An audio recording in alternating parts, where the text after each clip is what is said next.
Hello friends, முத்து மீனா பிடிச்சவங்க like பண்ணுங்கள், நம்ம சேனலை சப்ஸ்கிரைப் பண்ணிக்கோங்க. வாங்க என்ன நடந்ததுன்னு பார்க்கலாம். மீனா வந்து வண்டி எடுக்கிறாங்க. அப்போ போலீஸ் இருந்துட்டு, யார்மா நீ, எதுக்கு வண்டி எடுக்கிற அப்படின்றாங்க. மேடம் இது என்னோட வண்டி, அதனால் எடுக்கிறேன் அப்படின்றாங்க. உடனே போலீஸ் இருந்துக்கிட்டு, நீ வந்து நோ பார்க்கிங்கில் விட்டுருப்ப, அதனால் நீ வந்து வண்டி எடுத்துகிட்டு வந்துட்டாங்க போலீஸு அப்படின்றாங்க. உடனே இருந்துட்டு, மேடம் ப்ளீஸ் மேடம் என்னோட வண்டி கொடுங்க அப்படின்றாங்க. அதுக்கு போலீஸ் இருந்துக்கிட்டு, இல்லை மேடம் எஸ்ஐ வரணும், அவங்க வந்ததுக்கு அப்புறம் தான் வந்து வண்டி எடுக்க முடியும் அப்படின்றாங்க. மீனா இருந்துக்கிட்டு, மேடம் என்னோட லைசன்ஸ்லாம் கரெக்டாக இருக்குது, நீங்கள் வேணால் செக் பண்ணி பாருங்கள் அப்படின்னு சொல்கிறாங்க. உடனே போலீஸ் இருந்துக்கிட்டு, எஸ்ஐ வரணும்னு சொல்கிறல்ல, நீங்கள் ஏன் அப்படி கேட்குறீங்கன்னு தெரியல, எஸ்ஐ வந்ததுக்கு அப்புறம் தான் எப்படினாலும் வண்டி கொடுக்க முடியும் அப்படின்னு சொல்ல, உடனே மீனா அழுதுகிட்டே வந்து போய் உட்காந்துடுறாங்க.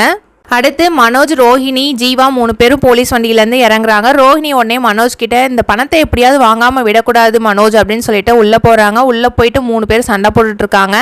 அப்போ மனோஜ் இருந்துக்கிட்டு, இந்த பணத்தை வந்து வாங்காமல் நீ கனடா போகக்கூடாது அப்படின்னு சொல்கிறாங்க. சார் இந்த பணத்தை வந்து வாங்கிட்டு தான் அப்போ வந்து கனடாவை தப்பிச்சிட்டாங்க, அதனால எப்படியாவது இந்த பணத்தை எனக்கு வாங்கி கொடுங்க ப்ளீஸ் அப்படின்னு சொல்லிட்டு கேட்குறாங்க. ஜீவா உடனே இந்த பணத்தை வந்து கொடுக்க முடியாது அப்படின்னு சொல்கிறாங்க. உடனே வக்கீல் வராங்க. வக்கீல் வந்துட்டு, ஜீவா வந்துட்டு கனடாவில் பிஸ்னஸ் பண்ணிட்டு இருக்காங்க அப்படின்னு சொல்லிட்டு இருக்கும்போது, ரோஹிணி வந்துட்டு, ஓ நீ இந்த வேலையெல்லாம் பண்ணுறியா, எங்கள் பணத்தை எடுத்துகிட்டு போய் பிஸ்னஸ் பண்ணுறியா அப்படின்றாங்க. உடனே வக்கீல் வந்து, எங்ககிட்ட எவிடன்ஸ் இருக்குது, நீங்கள் வேணால் செக் பண்ணி பாருங்கள், மனோஜ் வந்து சைன் போட்டது எங்ககிட்ட இருக்குது அப்படின்னு சொல்கிறாங்க. உடனே ரோஹிணி இருந்துக்கிட்டு, நீ எதுக்கு படித்து பார்க்காம சைன் போட்ட, எதுக்கு இது தேவையில்லாத வேலை அப்படின்றாங்க. மீனா வந்து முத்துக்கு கால் பண்ணிவிட்டு அழுகுறாங்க, என்னோட வண்டி இந்த மாதிரி போலீஸ் ஸ்டேஷனில் நிற்கிது அப்படின்னு சொல்கிறாங்க. உடனே முத்துவும் வந்துடுறாங்க போலீஸ் ஸ்டேஷனுக்கு. அங்கே வந்துட்டு, நீ அழாத மீனா, எப்படியாவது இந்த வண்டி கிடச்சிரும், நீ அழாத அப்படின்றாங்க.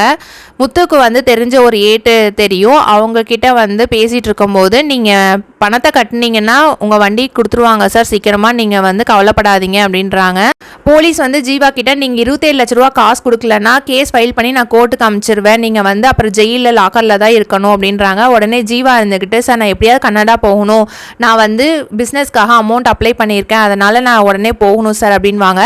உடனே ரோஹிணி இருந்துக்கிட்டு, இல்லை நீ வந்து இந்த அமௌண்ட் பத்தாமல் நீ வந்து இன்னும் அப்ளை வேறு பண்ணியிருக்கியா அப்படின்வாங்க.